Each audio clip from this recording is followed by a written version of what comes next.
12월 둘째 주일인 오늘은 세상에 말씀을 주신 그날을 기념하는 성서 주일입니다.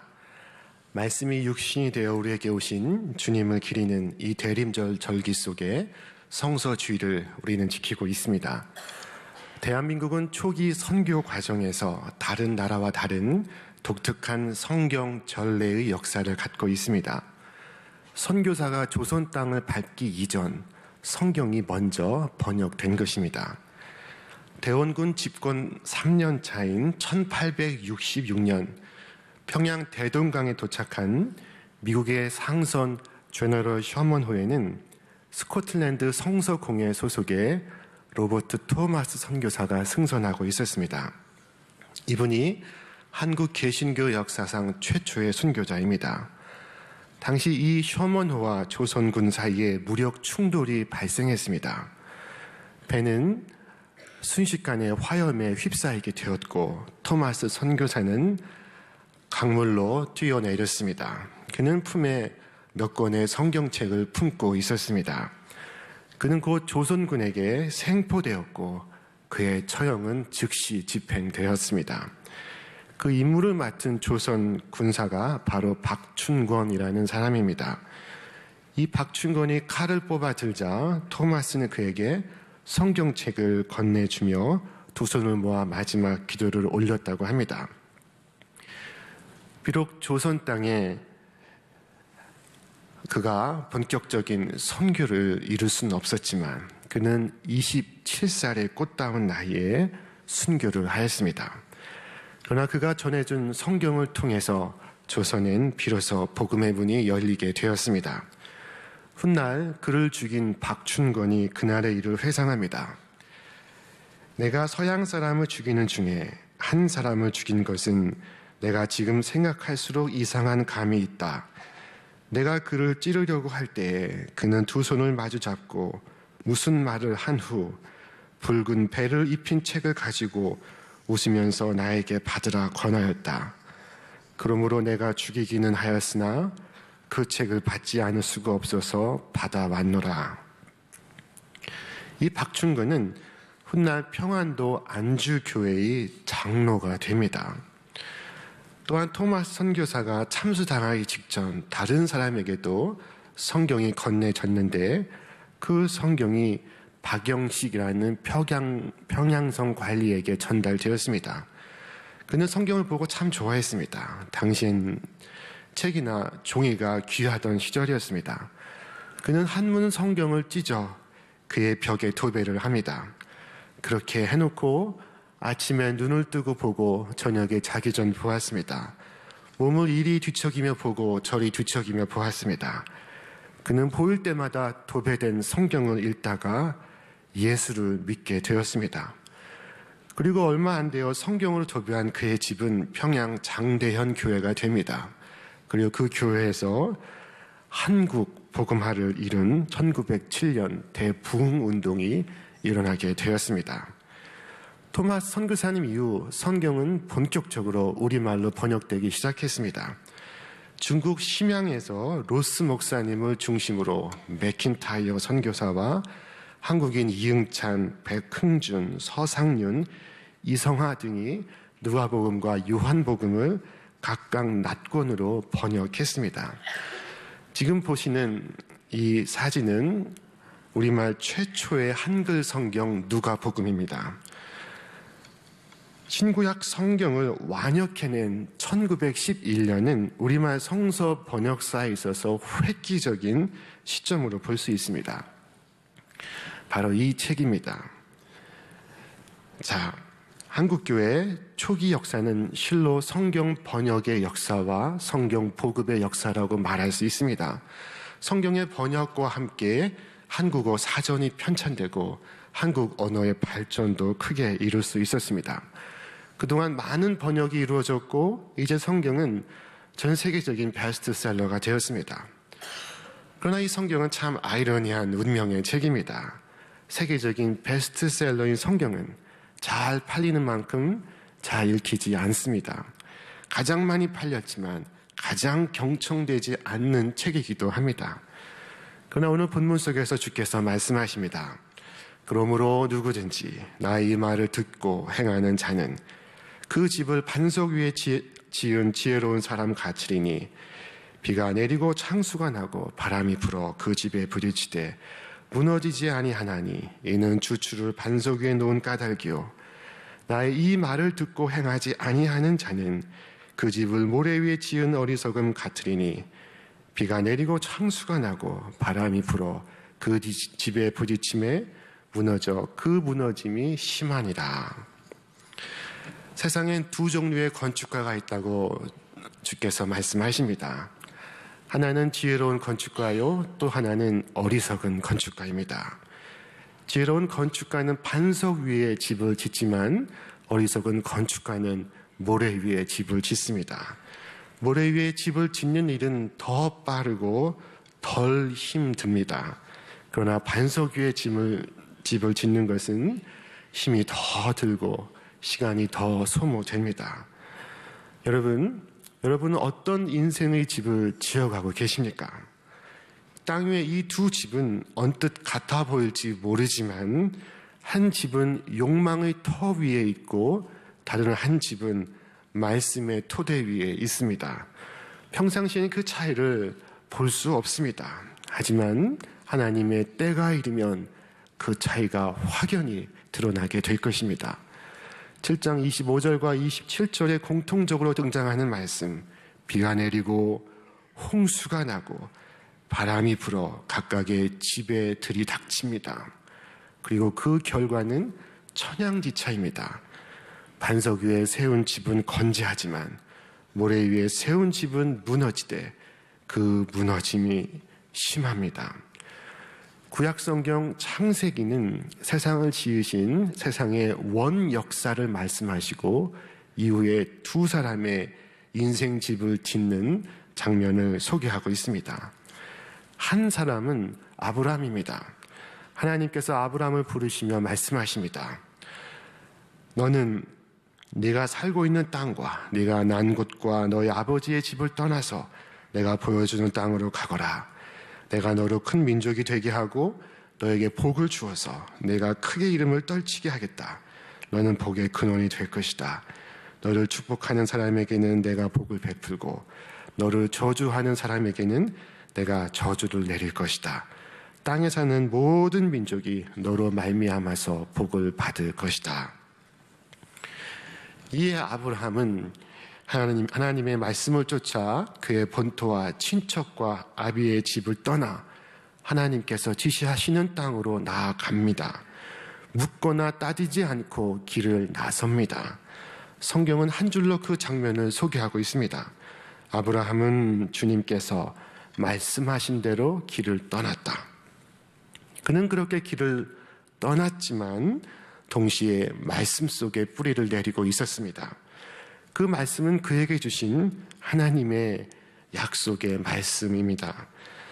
낯설고 거친 세상, 불안하고 두려운 시간을 통과하면서 그는 하나님의 말씀에 더욱 깊은 뿌리를 내리고 있었습니다.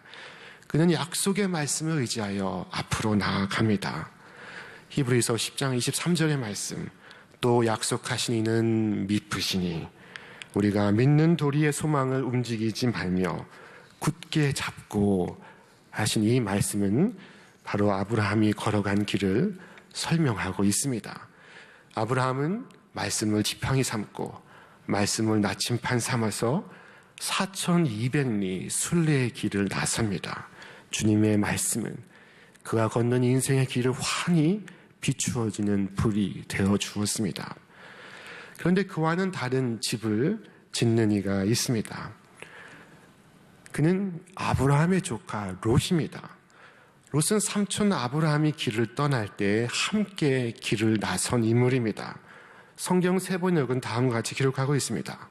아브라함은 주님께서 말씀하신 대로 길을 떠났다. 롯도 그와 함께 길을 떠났다. 그러나 성경을 자세히 살펴보면 롯이 하나님의 말씀을 따라갔다는 기록이 보이질 않습니다. 아브라함은 여호와의 말씀을 쫓아갔으나 롯은 아브라함을 따라갔다는 것입니다. 롯은 삼촌을 따라갔습니다. 그래서 무엇이 문제입니까? 아브라함은 하나님의 말씀에 뿌리를 내리지만 롯은 하나님의 말씀이 아닌 아브라함의 살림에 뿌리를 내리고 있었습니다. 이후 롯의 살림 역시 급격히 불어나 그의 양과 소와 장막이 많고 그의 목동들과 아브라함의 목동들이 충돌하기 시작할 때 그는 삼촌 아브라함을 기꺼이 떠납니다. 그때 롯이 요단 지역을 바라보니 그곳은 하나님의 동산같이 물이 넉넉하였습니다. 창세기 13장 8절 이에 롯이 눈을 들어 요단 지역을 바라본즉 소알까지 온 땅에 물이 넉넉하니 여호와께서 소돔과 고모라를 멸하시기 전이었으므로 여호와의 동산 같고 애굽 땅과 같았더라. 롯은 소돔 땅으로 이주합니다. 그러나 성경은 롯의 선택이 현명한 선택이 아니었음을 말씀합니다. 아직 주님께서 소돔과 고모라를 멸망하시기 직전이었다고 말씀하는 것입니다. 롯이 떠난 후에 하나님은 아브라함에게 다시 말씀하십니다. 너 있는 곳에서 눈을 크게 뜨고 북쪽과 남쪽, 동쪽과 서쪽을 보아라. 네 눈에 보이는 이 모든 땅을 내가 너와 네 자손에게 아주 주겠다. 내가 이 땅을 너에게 주니 너는 가서 길이로도 걸어보고 너비로도 걸어보아라.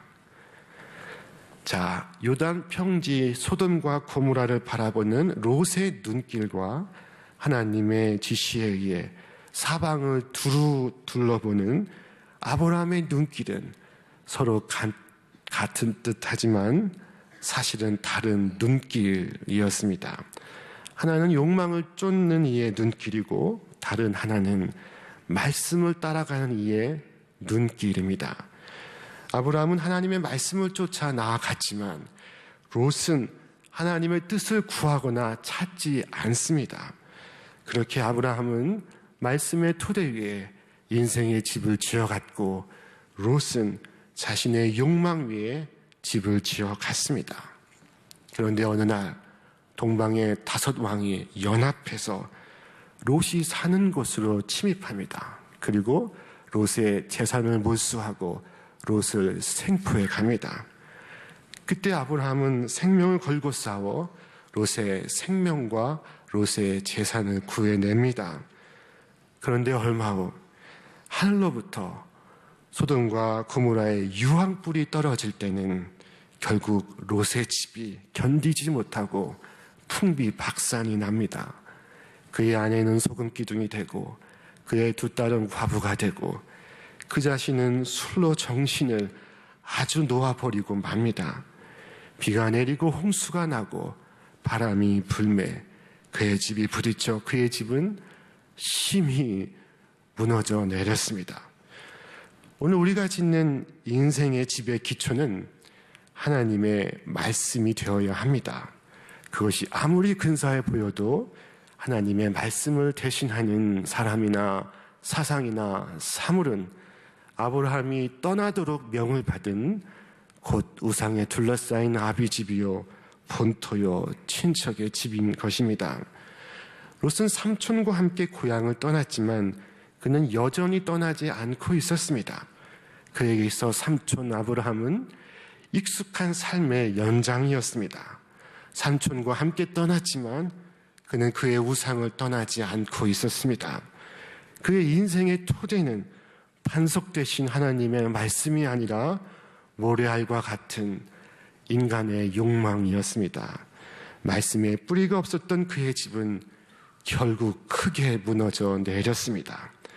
그러나 그때에도 하나님은 아브라함에게 나타나셔서 다시 말씀하십니다. 나는 네 방패요 너의 지극히 큰 상급이니라.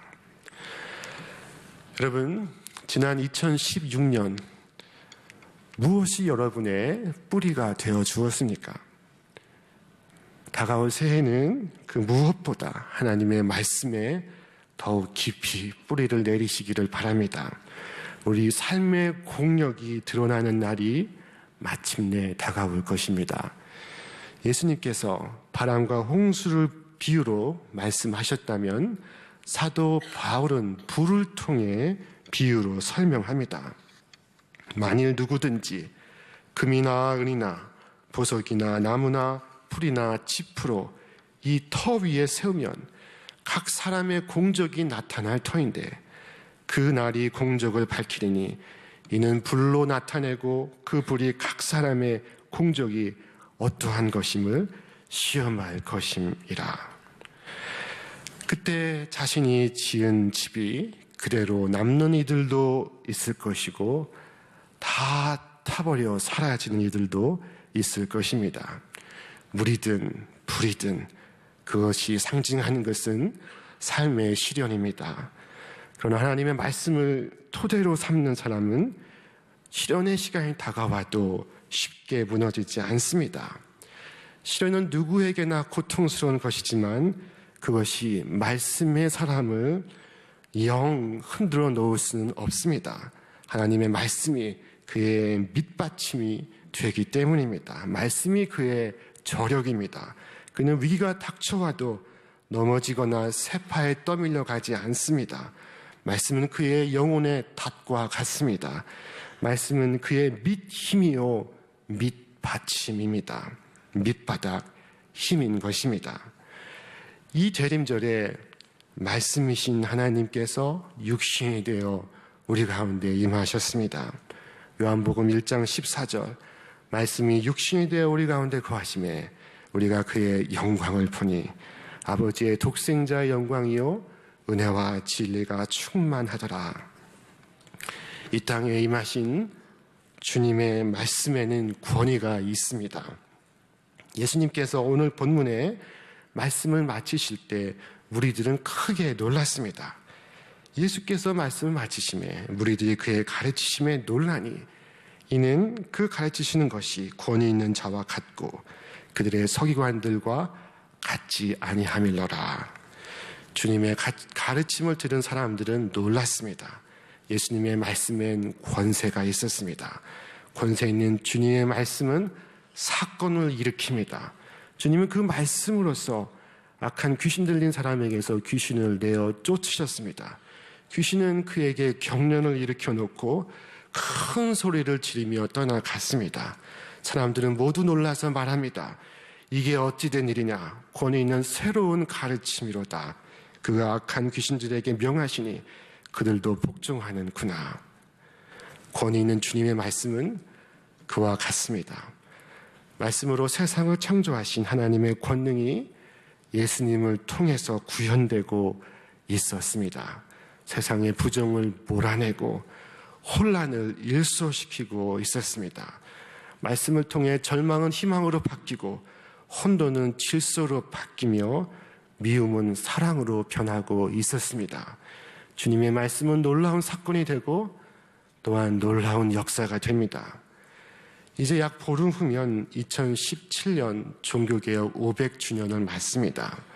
로마 가톨릭의 타락과 부패를 극복한 종교개혁가들의 표현은 솔라 스크립트라, 오직 성경이었습니다. 종교개혁은 한마디로 성경을 되찾자는 운동이었습니다. 독일의 루터는 독일 국민을 위해 라틴어 성경을 독일어로 번역했습니다. 영국의 틴데일은 영어로 번역했습니다. 그리고 성경 보급에 주력했습니다. 훗날 독일의 문호 괴테는 독일이 이만큼 위대한 나라가 된 것은 루터가 많은 사람들에게 독일어로 번역된 성경을 읽히고 배우게 하였기 때문이라고 말했습니다. 영국의 이웃 프랑스의 시인 빅토르 위고는 오늘 영국이 이처럼 세계적인 나라가 된 것은 하나님의 말씀에 있다라고 말했습니다. 구약성경 느헤미야 8장은 이 히브리인들이 말씀을 잃었다가 재발견하는 장면을 묘사하고 있습니다. 그것은 이스라엘 역사상 가장 감동적이며 흥분되는 순간이었습니다. 기원전 587년 유대는 바벨론에게 완전히 정복당합니다. 유대인들은 포로로 잡혀가고 유대 성전은 회파되었습니다. 그런데 그 바벨론이 다시 페르시아에 의해 재정복 되었습니다. 그때 유대인들은 포로에서 풀려나 예루살렘으로 귀환해 성전을 건축하고 성벽을 재건할 것을 허락받습니다. 그리하여 마침내 귀환한 히브리인들이 성벽을 재건하였을 때 제사장 에스라는 새로 지은 성벽 안으로 그 이른 새벽 히브리인들을 불러 모았습니다.